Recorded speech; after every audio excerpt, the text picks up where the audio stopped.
제가 겨울에 한 주간 휴식하는 일로 근 한 달 만에 여러분들을 뵙는 것 같습니다. 저에게 휴양을 허락해 주신 여러분들께 감사를 드립니다.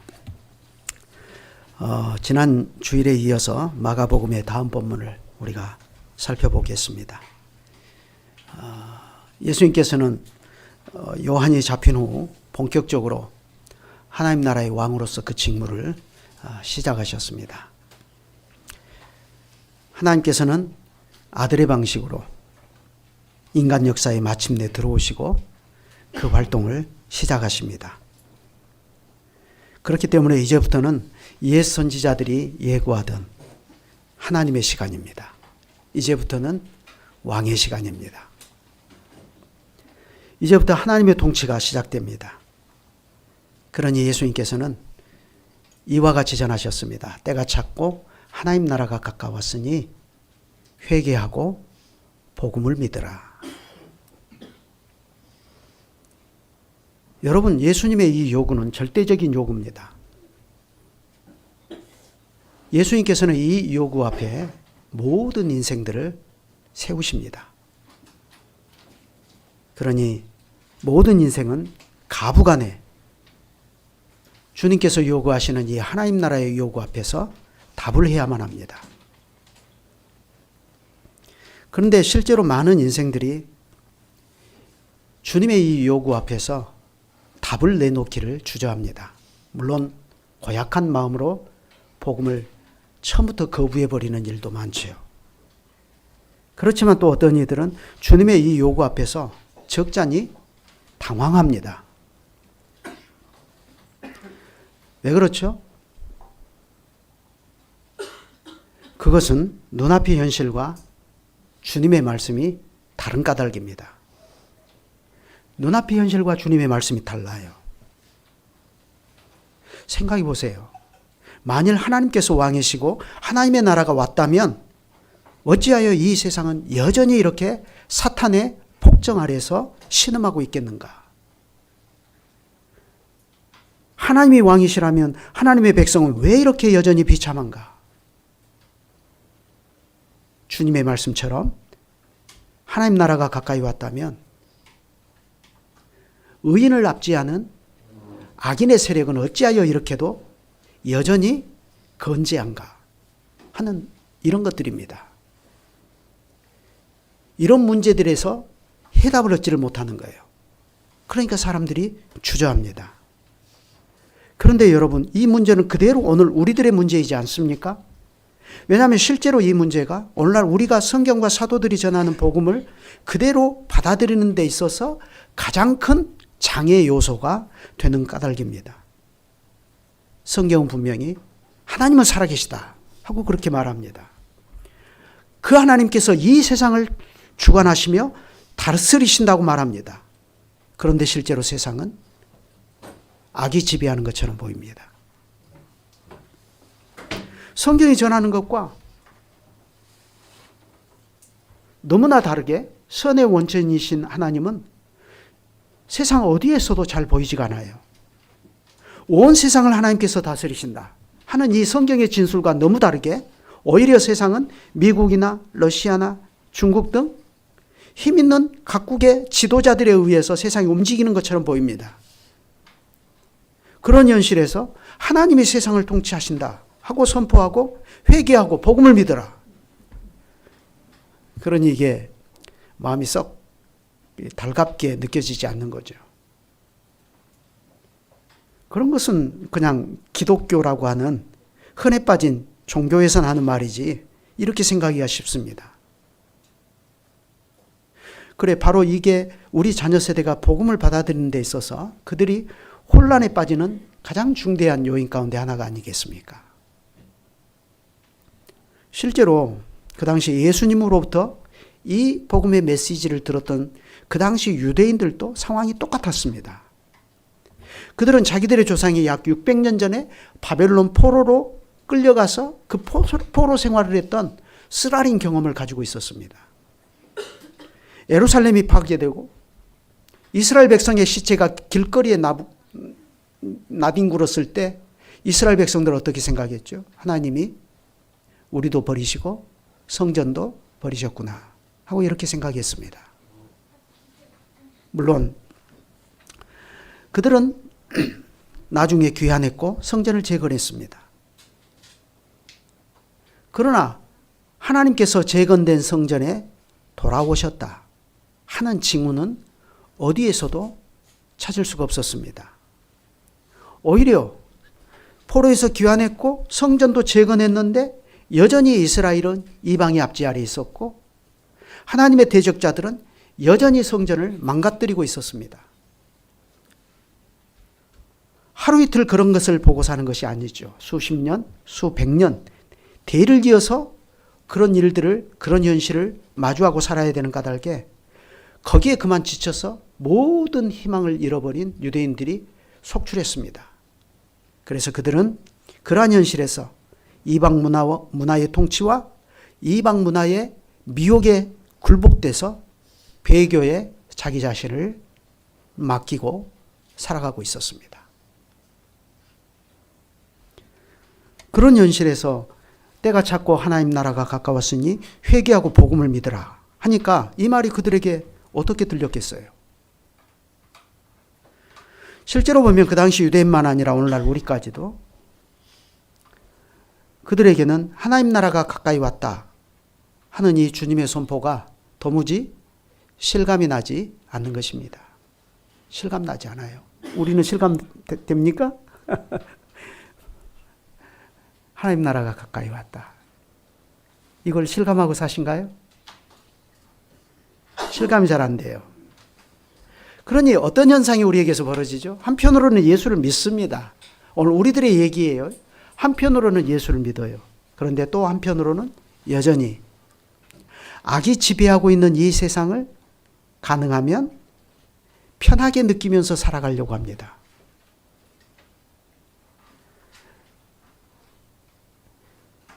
그들은 하나님께서 이 세상을 다스리신다 하는 것에 대해서 감각이 별로 없는 것입니다. 감각이 없어요. 그런데 우리의 현실을 보면 하나님 나라가 온 것을 실감할 수가 없어요. 그러니 우리도 이 감각이 없는 겁니다. 그래서 우리는 그저 하나님께서 이 세상을 다스리신다 하는 그 문제를 단지 믿음의 영역이라고 하는 그 영역으로만 한정시키려고 하는 경향이 있습니다.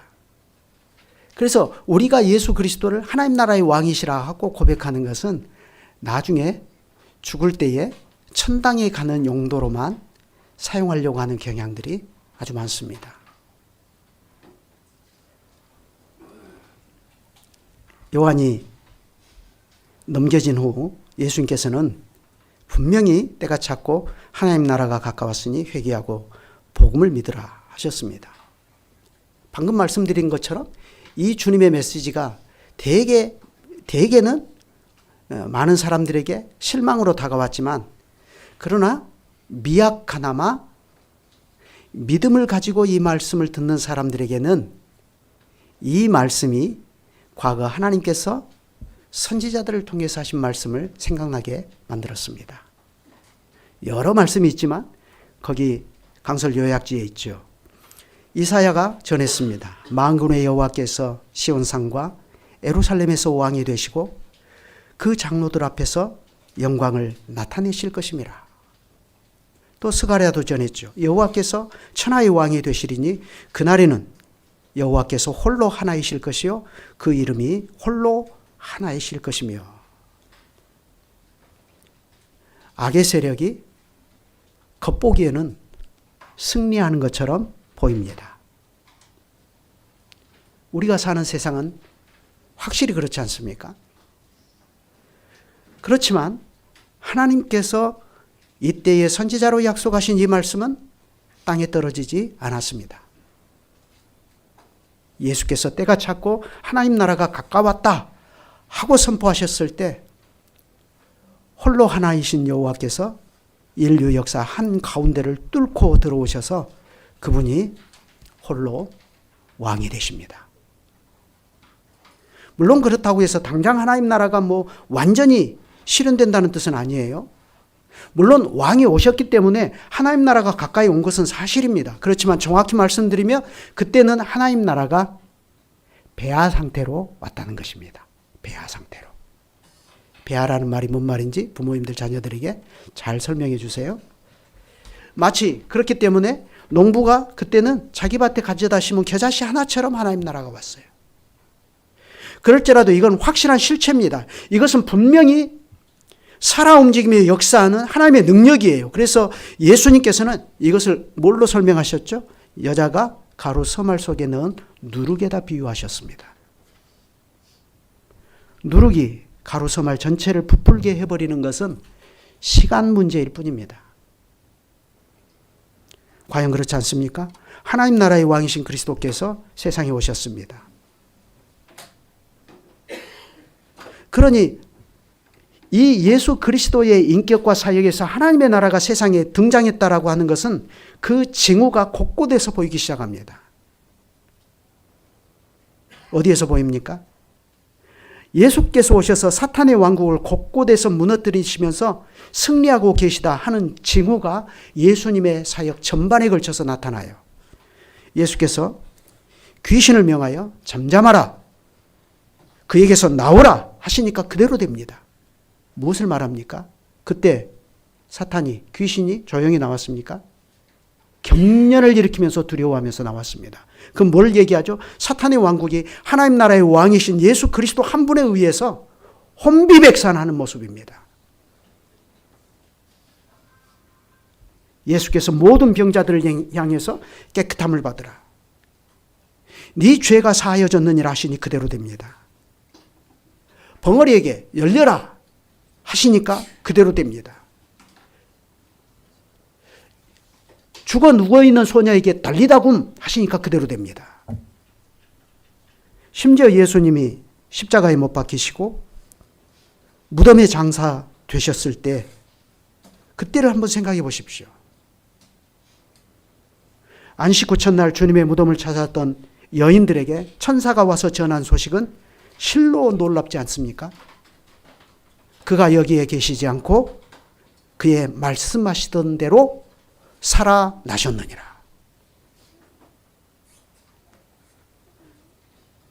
여러분, 예수께서 세상에 오시고 하나님 나라를 전파하기 시작하심으로 확실히 시대가 달라졌습니다. 세상이 바뀌었습니다. 죽음에서 부활하는 일이 시작되었습니다. 예수 그리스도의 부활이 첫 열매이지 않습니까? 하나님의 나라는 이 나라의 왕이신 예수 그리스도와 함께 벌써 이 세상에 왔습니다. 그러나 여러분, 그럴지라도 아직 그 나라는 방금 말씀드린 대로 최종적인 형태로 우리에게 오지 않았습니다. 그 점을 잘 생각해야 합니다. 하나님 나라는 예수 그리스도 그분과 함께 세상의 모습을 드러냈어요. 그러나 아직 최종적인 상태는 아닙니다. 그래서 히브리서는 전하기를 하나님께서 그 아드님 예수 그리스도에게 만물이 복종하게 하셨을지라도 아직 우리가 눈앞에서 보는 것은 만물이 그에게 복종하는 것을 보지 못하고 있다, 이렇게 말합니다.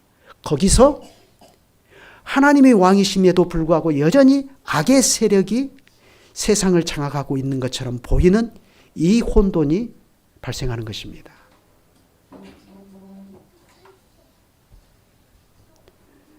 그렇지만 하나님 나라는 언젠가는 최종적인 형태로 우리 앞에 다가올 겁니다. 그래서 하나님 나라는 우리에게 현재이면서 동시에 미래입니다. 히브리서가 전한 바와 같이 하나님 나라는 우리가 눈앞에서 믿음으로 바라보는 현재의 실상이자 동시에 미래의 소망입니다. 그 소망이 막연한 소망이 아니라는 것을 신영 목사님이 잘 설명해 주셨죠. 저 위에 있는 연. 근데 그 연이 끈 떨어진 연이면 우리와 상관없어요. 아무리 내가 저 연을 가지고 싶다 해도 끈이 떨어져 버렸으면 나와 상관없어요. 근데 우리가 그 끈을 붙잡고 있지 않습니까? 그래서 지금은 저 하늘에 떠 있지만 내가 끈을 붙잡고 있기 때문에 그건 나의 것입니다. 하나님께서 약속하신 소망은 우리에게 그런 것입니다. 그러니 현재의 실상을 믿음의 눈으로 보고 미래의 소망을 하나님 나라에 두고 살아가는 사람은 어떻게 살아갑니까? 뭐 거창한 거 생각할 필요 없어요. 오늘 본문의 요구에만 놓고 생각해 봐요. 회개하고 복음을 믿습니다. 사람들은 오직 그 방식으로만 하나님 나라에 들어갈 수 있습니다. 여러분, 바로 이것이 하나님 나라의 복음입니다. 이 복음이 선포되는 자리에서 누구든지 믿는 자에게는 천국 문이 열립니다. 그러나 믿지 않는 자들에게는 천국 문이 닫혀버립니다. 그러니 누구보다도 그걸 잘 아시는 예수께서는 이 천국 복음을 믿고 그 나라에 들어올 백성을 찾아가셔서 부르십니다.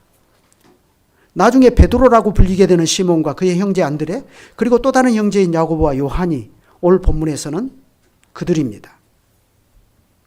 그들은 때가 찼고 하나님 나라가 가까웠으니 회개하고 복음을 믿으라 하시는 이 주님의 요구에 가장 먼저 응답한 사람들입니다. 그런데 주님께서는 그들을 부르시는 또 다른 목적이 있어요.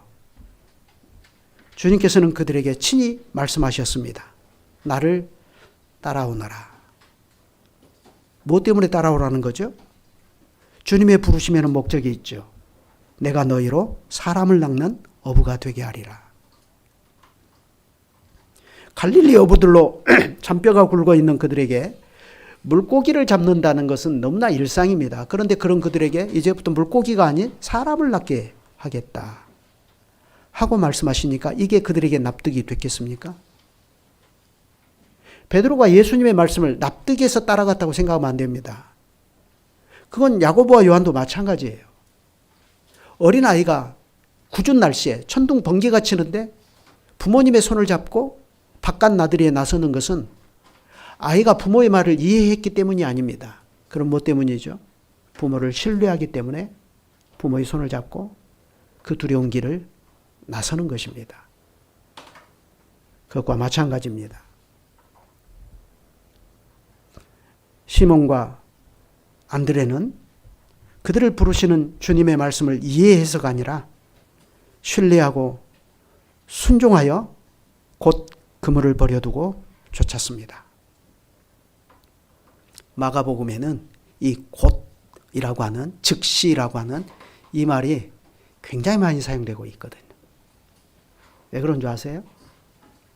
이 마가복음의 독자들이 로마 황제 네로에 의해서 예수 믿을래? 아니면 예수를 저주할래? 이 판단의 기로에 서 있기 때문에 그래요. 그래서 즉시라는 말이 굉장히 많이 사용되는 거예요. 베드로도 그랬다는 거예요. 곧 그물을 버려두고 쫓았다. 그것은 세베대의 두 아들도 마찬가지죠. 그런데 이 세베대의 두 아들은 조금 더 특별한 묘사를 합니다. 거기 보면 이렇게 말하죠. 조금 더 가시다가 세베대의 아들 야고보와 그 형제 요한을 보시니 저희도 배에 있어 그물을 깁는데 곧 부르시니 그 아비 세베대를 사꾼들과 함께 배에 버려두고 예수를 따라가니라. 베드로와 안드레에게는 이런 말이 없어요. 이걸 보면 야고보와 요한은 자기 아버지에 가만히 있으면 자기 아버지로부터 그 물고기 잡는 법과 그물 깁는 것 이런 것들을 고스란히 이어받고 싹꾼들을 부려가면서 사꾼들을 부려가면서 그러니까 일꾼들을 부려가면서 이게 충분히 일을 할 수 있는 그런 환경 속에 있었다는 것을 알 수가 있죠. 그러니까 실제로 보면 베드로나 안드레보다는 야고보와 요한이 훨씬 더 경제적으로 부유한 형편이었다. 일꾼을 부리면서 일을 할 수 있었으니까 쉽게 말하면 사장님의 아들들이었다 하는 것을 알 수 있죠. 그런데 어떻게 했어요? 야고보와 요한은 고기 잡는 법을 알려주는 아버지의 뒤를 따르던 데에서 돌이켜서 예수님의 뒤를 따랐습니다. 바로 이것이 하나님 나라로 생의 방향을 들어서 돌아온 사람들의 전형적인 모습입니다. 그들은 그 나라에 들어올 뿐만 아니라 그들은 이제부터 예수님의 제자가 되어서 예수님께서 전파하신 천국 복음을 그들도 나중에는 전하며 살게 될 것입니다. 이로써 예수님께서는 하나님 나라가 우리 믿는 자들의 종교적인 상상 속에서만 존재하지 않게 하십니다. 그분은 시몬과 안드레, 야고보와 요한 같은 이런 제자들을 부르시고 바로 그 주님의 제자들을 교회의 기초석으로 삼아서 그들이 전파하는 교회를 통해서 하나님 나라가 이 세상에 빛처럼 드러나게 하십니다. 주님께서는 결국 이 제자들을 주님의 교회를 위한 기초석으로 완전히 삼아버리시는 까닭이죠. 그런데 하필이면 보세요. 주님께서 이 중요한 교회의 기초석이 될 사람들을 어디서 부르십니까? 미국의 하버드도 아니고 영국의 옥스퍼드도 아닙니다. 갈릴리 어부들 가운데서 부르십니다. 세상에는 문벌 좋은 자가 얼마든지 많습니다. 또 지식과 지혜와 재능을 겸비한 그런 사람들도 얼마든지 많습니다. 그러나 주님께서는 장차 주님의 증인과 교회의 기초석으로 삼을 제자들을 갈릴리 어부들 가운데서 택하셔요. 여러분이 아시는 대로 이 사람들은 본래 학문이 없는 사람들 아닙니까? 물론 나중에 보면 사도 바울과 같이 모든 면에서 준비가 잘 된 사람도 있어요. 하나님께서는 그런 사람은 그런 사람대로 또 용도에 맞게 사용하십니다.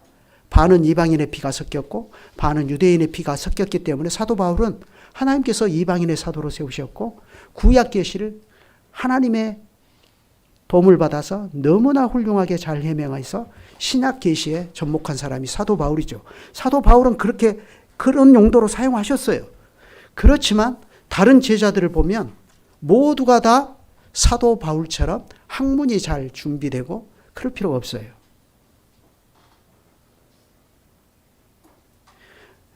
플라톤 철학을 하고 아리스토 철학을 공부해야만이 예수 그리스도의 십자가와 부활의 증인이 될 수 있습니까? 그렇지 않습니다.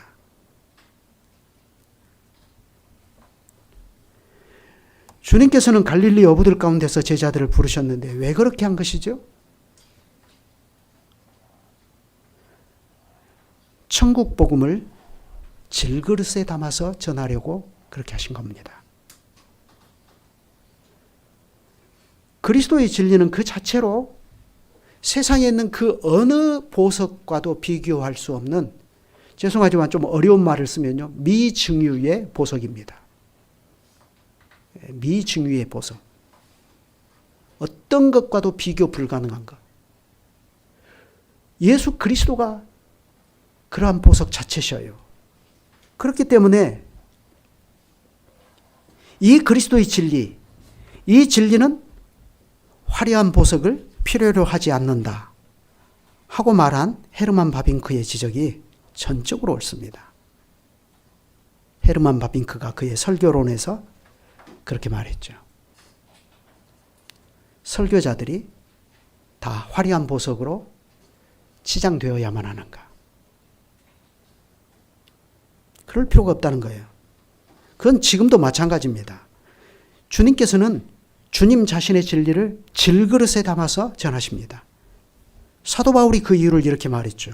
우리가 이 보배를 질그릇에 가졌으니 이는 능력의 심이 큰 것이 하나님께 있고 우리에게 있지 아니함을 알게 하려 함이라. 주님께서는 설교자보다 그 설교자가 주님의 뜻대로 전하는 순수한 복음 진리가 더 돋보이게 하시려고 주님은 일부러 갈릴리 어부들 가운데서 제자들을 택하십니다. 그러니 우리는 하나님 나라의 보배가 질그릇에 담겨 있는 것을 보고서 실망하면 안 됩니다. 우리의 눈이 설교자가 외적으로 품어내는 스펙과 화려한 보석으로 치장된 진리를 기대해서는 안 되는 것입니다. 그럴 때마다 사람들이 꼭 하는 말이 있죠. 그래도 기왕이면 다 옹치 마라고 하는데 보기에도 좋은 떡이 먹기도 좋은 건 아닙니까? 이러죠.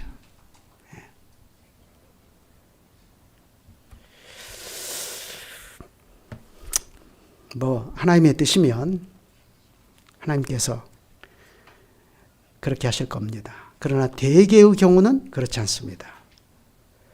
왜 그렇죠? 화려한 보석으로 치장된 그릇이 오히려 그 안에 담아내야 할 하나님의 진리를 퇴색시켜버린다는 것을 하나님께서는 너무나 잘 아시는 까닭입니다. 그러므로 우리는 오늘 말씀에서 두 가지를 잘 생각해야 됩니다. 첫째는 회개하고 복음을 믿으라 하는 주님의 요구와 관련된 거고, 둘째는 주님께서는 자신의 첫 번째 제자들을 갈릴리 어부들 가운데서 부르셨다는 사실입니다. 자, 먼저 주님이 우리에게 때가 찼고 하나님 나라가 가까웠다 하시면서 회개하고 복음을 믿으라 하십니다. 그런데 보십시오. 주님께서 오시고 이 복음의 말씀을 전하신 뒤로 2000년의 세월이 흘렀습니다. 그러나 이 세상의 현실이라는 것이 달라졌습니까?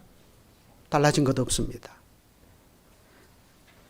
여전히 세상은 악이 지배하고 있는 것처럼 보입니다. 악의 지배를 어떻게 손쓸 수가 없다는 무기력함을 우리가 느끼지 않습니까? 러시아가 우크라이나를 무력 침공해서 전쟁이 발발하고 수많은 사람들에게 전쟁을 통해서 지옥이 경험되고 있습니다. 제가 그 드라마를 보지 않았어요. 목사님이 맨날 드라마만 보고 계시는가 그렇게 생각하지 마세요. 보지 않고 재방송을 하는데 얼핏 봤어요. 얼핏 지나가면서. 근데 강감찬이 그러더라고요. 사람이 이 세상에서 경험할 수 있는 유일한 지옥이 전쟁입니다.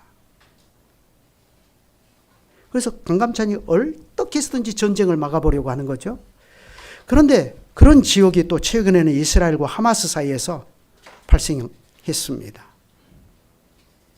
정치적 판단을 잘못한 소수의 정치인들 때문에 수많은 사람들 눈앞에 지옥이 펼쳐지고 있어요. 여러분, 세상이 이렇게 되면 안 되는 겁니다.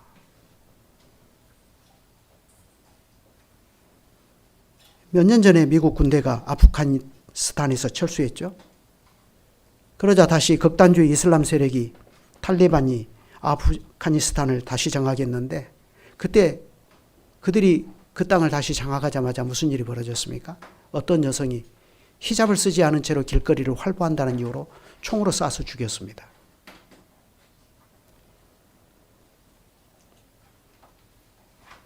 요즘과 같이 민주화된 세상에서도 보시는 것처럼 이렇게 세계 곳곳에서는 여전히 여성들에 대한 무자비한 인권 탄압이 자행되고 있습니다. 단지 나와 사상이 다르다는 이유로 좌익과 우익을 나눠버리고 서로를 향해서 총뿌리를 겨눈 까닭에 우리들 역시 얼마나 많은 무고한 인명들이 희생되었습니까?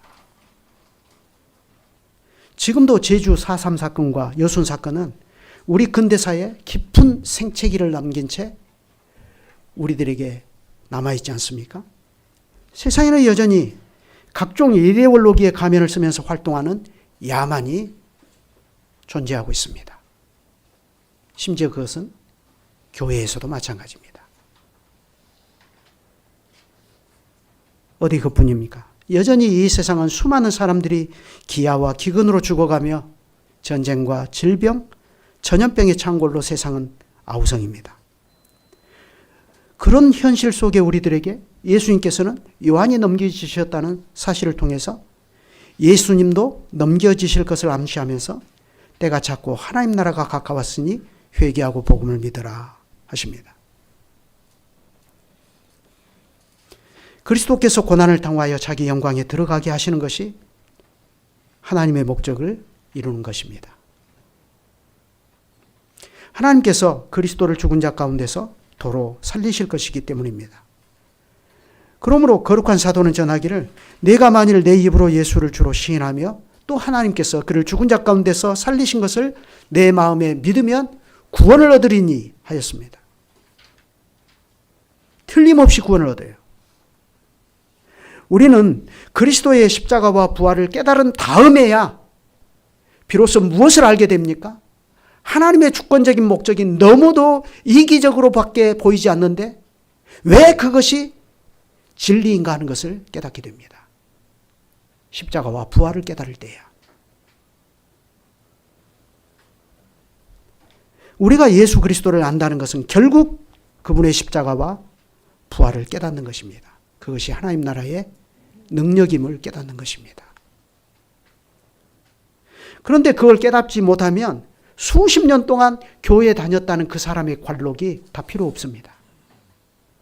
예수님의 제자들도 그러지 않았어요? 그들은 주님께서 예루살렘에 올라가서 십자가로 이루실 일을 예고하실 때 그게 무슨 의미인지를 몰랐기 때문에 이렇게 말했어요. 우리도 예수와 함께 죽으러 가자. 주님의 부활을 모르면 십자가에 대한 이해도 천박한 수준이 되어서 자기 나름으로는 자기의 종교심을 총동원해서 우리가 하나님을 위해서 무엇을 하고 순교할 각오로 하나님을 위해서 무엇을 합시다 해도 그것은 하나님께서 인정하여 주시지 아니하는 허무한 패배주의에 불과합니다. 우리는 그러한 패배주의자가 되어서는 안 됩니다. 예수 그리스도는 십자가로 승리하셨기 때문입니다. 예루살렘에 올라가서 패배하신 것이 아니라 올라가서 십자가에 죽으셨지만 그 십자가로 승리하신 것입니다. 그것이 하나님 나라의 능력이라는 것을 아는 까닭에 예수님은 처음부터 때가 찼고 하나님 나라가 가까웠으니 회개하고 복음을 믿으라 하셨습니다. 패배주의자가 되지 말고 회개하고 복음을 믿는 자가 되어야 한다 하신 것입니다. 그리고 우리가 비록 하나같이 질그릇에 불과한 인생들이고 우리 가운데 지혜 있는 자, 문벌 좋은 자가 없을지라도 그러나 우리는 그리스도의 진리를 질그릇에 담은 사람들이다 하는 사실을 잘 이해하고 알아야 됩니다. 그래서 우리가 담고 있는 이 진리를 돋보이게 하는 삶을 살려고 해야 됩니다. 물론 그렇다고 해서 우리가 그렇게 사니까 그리스도의 머리에 면류관을 우리가 씌워드린다 이렇게 생각하면 안 됩니다.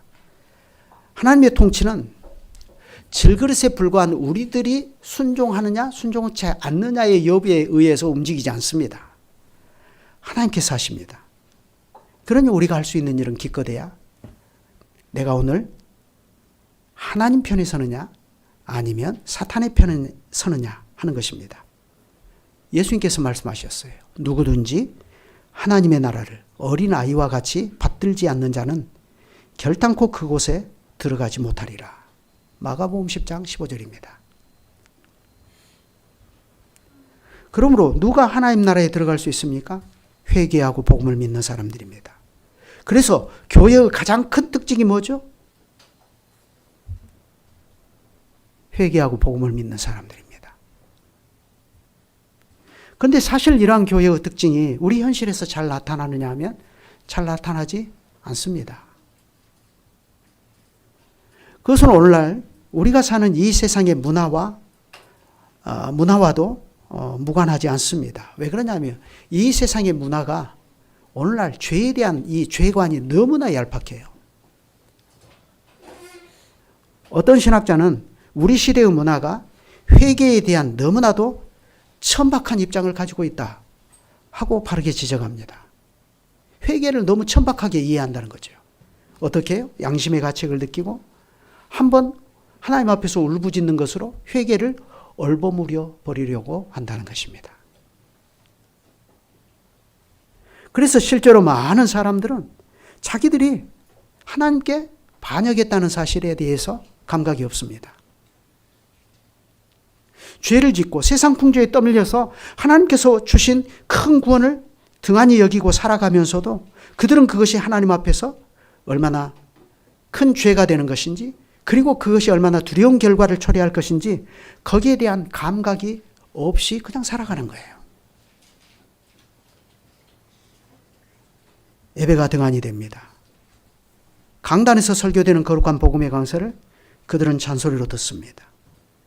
도리어 자기들의 세속적인 삶을 격려해주는 타락한 설교들이 난무하고 그 타락한 설교들에 그들은 열광합니다.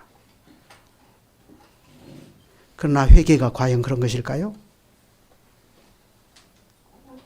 회개는 인간의 성격이나 행동을 변화시키는 것만 아니라 삶의 전체적인 방향을 바꾸는 것입니다.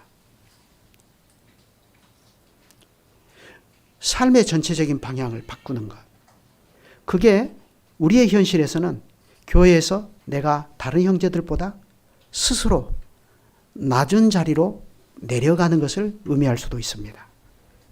참된 회개는 하나님의 교회에서 우리 자신을 스스로 어린아이로 취급하면서 겸손히 주님의 말씀 앞에 자신을 두는 것일 수도 있습니다. 더 나아가 그것은 기꺼이 자기를 포기하고 하나님께서 자기를 온전히 다스리시도록 하나님께 자기 전체를 내어드리는 그것을 의미할 수도 있습니다. 어떤 사람에게는 그것이 마치 손에 움켜진 것을 다 펴서 하나님께 자기 손에 움켜진 것들을 다 비워드리는 것이 될 수도 있습니다. 그러나 어쨌든 모든 사람에게 회개는 공통적으로 어떤 것이죠? 삶의 방향을 바꾸는 것입니다. 하나님께만 모든 것을 의탁하고 기대하는 것입니다. 그리고 그분께만 전적으로 헌신하는 것입니다. 이것이 회개하고 복음을 믿는 것입니다. 주님께서는 우리에게 때가 찼고 하나님 나라가 가까웠으니 회개하고 복음을 믿으라 하십니다. 그런데 마가복음 16장 결론에는 어떤 말씀이 있습니까? 믿고 세례를 받는 사람은 구원을 얻을 것이요 믿지 않는 자는 정죄를 받으리라 하십니다. 마가복음 16장 16절입니다. 여러분, 오직 이것만이 우리가 하나님 나라에 들어가는 길입니다. 이것만이 우리가 하나님의 교회로 연합해 들어가서 교회에서 다른 사람들로부터 내가 형제님, 자매님 혹은 성도님 하고 불릴 수 있는 유일한 길입니다. 예수님께서 이 땅에 오심은 이러한 하나님 나라의 복음을 전하시기 위해서입니다. 그런데 그분은 그 일을 항상 누구를 통해서 하십니까? 사람을 통해서 하십니다. 하나님께서는 말씀으로 하늘의 해와 달과 별들을 지으신 분이시죠. 그럼에도 불구하고 그분이 온 세상에 특별히 오늘 우리에게 하나님 나라의 복음을 전파하시며 믿고 세례받는 자를 구원으로 이끄실 때에 그분은 언제나 그 일을 위해서 사람을 준비시키시고 그러한 사람들을 하나님 나라의 복음을 전파할 일꾼으로 교회에 세워서 그 일을 하신다는 것입니다. 그런데 보세요. 주님께서 택하신 사람들이 누굽니까? 갈릴리 어부들입니다. 주님께서는 하나님 나라의 복음이라는 이 진귀한 보배를 말씀드린 것처럼 질그릇에 담아서 전하게 하려고 하시는 것입니다. 왜 그렇죠? 하나님 나라의 큰 능력이 사람에게 있지 않고 하나님께 있다는 것을 하나님께서는 그러한 방식으로 나타내려고 하시는 것입니다. 그렇기 때문에 그리스도의 진리는 그걸 돋보이게 할 필요가 있는 또 다른 보석이 필요치 않습니다. 진리를 돋보이게 하기 위해서 그 진리를 전하는 사람이 보석이어야 됩니까? 아닙니다. 질그릇이면 충분합니다. 그 점을 우리가 명심해야 됩니다. 특별히 오늘 우리처럼 목사의 청빙과 관련된 현실적인 필요가 있는 교회는 더더욱 그 점을 명심해야 됩니다. 특히 우리는 IRC에서 잔뼈가 굵었기 때문에 더더욱 그렇습니다. 김홍준 목사님, 최낙지 목사님은 시대의 선지자들입니다. 하나님께서 이 대한민국의 교회를 너무나 불쌍히 여기시고 그 시대에 활동할 선지자를 보내셨어요. 이제 그런 분들은 없습니다.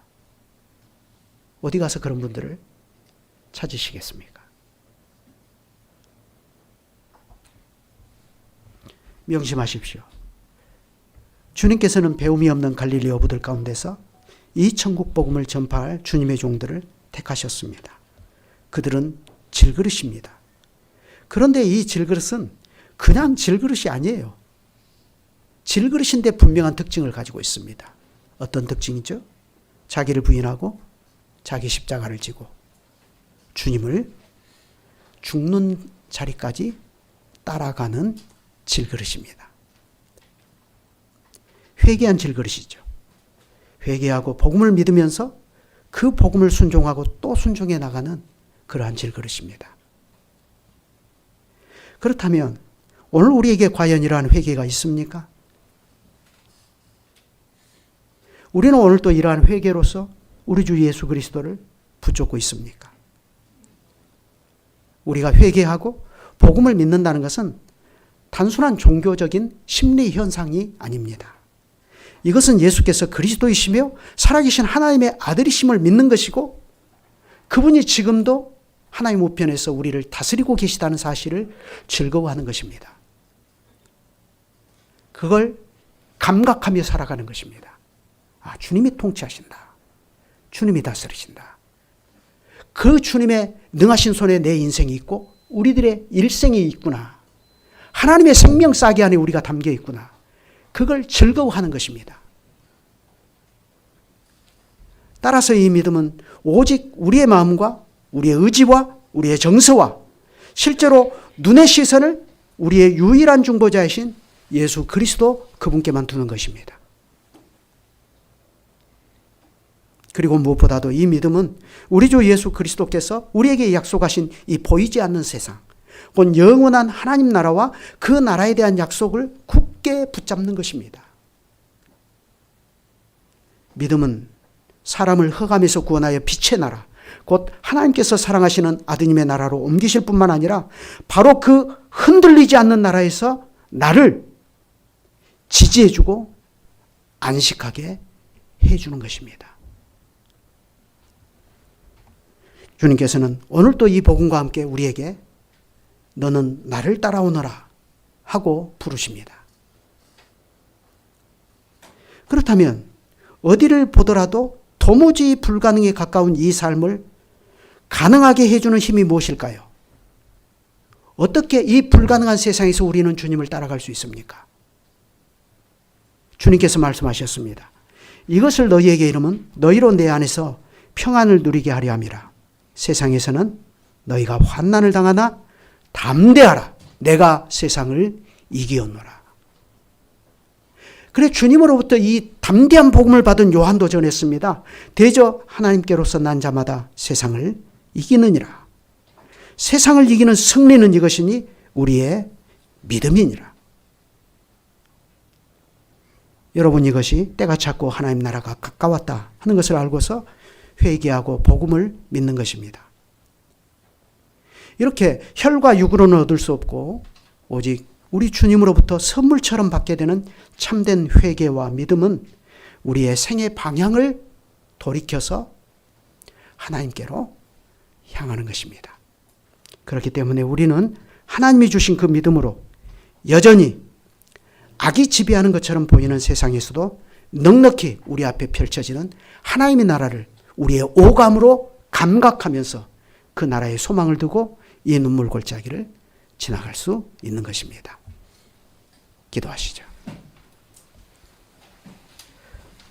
거룩하신 아버지 하나님, 세상은 과학과 물질 문명이 정말 빠른 속도로 발전하고 있고 그러한 문명의 발전과 함께 불신앙은 가파르게 증가하며 퍼져나가서 우리는 이 세상에 하나님 나라를 세우시는 하나님의 목적이 마치 실패하고 있는 것처럼 보이는 세상을 아침에 눈만 뜨면 보게 됩니다.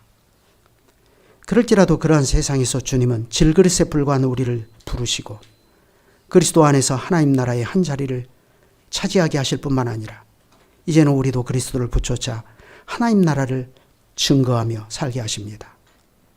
이는 예수 그리스도만이 이 불신앙의 세상에서 모든 믿는 자를 영생으로 인도하시는 새롭고 살아있는 유일한 길이 되시는 까닭입니다. 누구보다도 오늘 우리가 이것을 믿고 신실하게 이 믿음으로 그리스도를 붙잡아 살게 하여 주시기를 구합니다.